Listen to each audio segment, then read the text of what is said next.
All right, we're going to do this rapid-fire question round. We do. It's called If You Only Knew. The biggest risk you feel you've ever taken, Tony?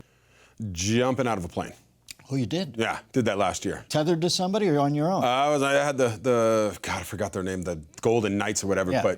But I was scared, and it's something I always wanted to do. So I finally did it, and I'm so glad I did. I highly recommend everybody out there, go jump out of a plane. What's the, when you watch it in like a James Bond movie and they pull and then there's the yank, when that yank happens, do you shoot back up, or is that an optical illusion? You obviously slow down really quick. You slow down, but it always looks like... Yeah, you feel the little yank. You're like, oh, geez. But the scariest moment out of jumping out of a plane is when they open the window, because you go up real slow and you're like, okay, what am I doing this for? Right. Why did I sign up for this?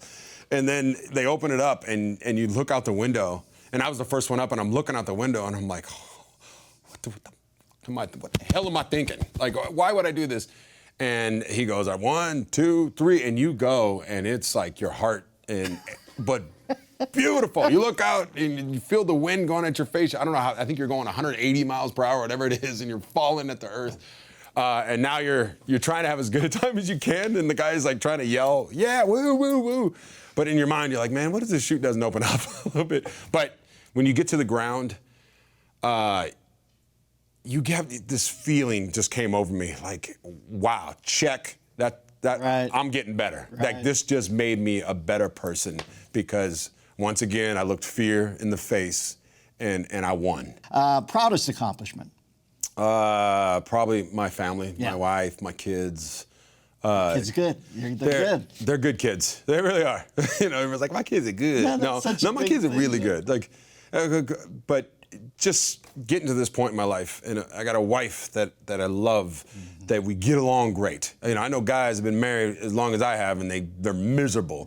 Yeah. I actually really like hanging out with my wife, and I adore her, and I adore my children, and the presence I can have with them. I'm really proud that I can be present and sit there. And it wasn't always this way either. I've had to learn how to do this, and it really is. It makes that's who you're with. That's who you're with most of the time. Favorite football memory? Probably the first time it was my earliest favorite football memory. I have two of them. When I went to the Chiefs, and you'd like this too, because you understand, I grew up in L.A., and so Marcus Allen, I was a big fan of him. Him and Bo Jackson, Raiders. And so I got drafted by the Chiefs, and Marcus Allen is on my team, and Derek Thomas is on my team, and Andre Rison in the first day in meetings. Bad Moon! Oh, Bad Moon Rison, you remember all that? And I'm sitting there, and I'm just like looking over at Marcus. Like I'm like staring at him like a little fanboy, and looking down at Derek Thomas, and Marty Schottenheimer's in front of me. It was like, hey, I arrived. I finally made it.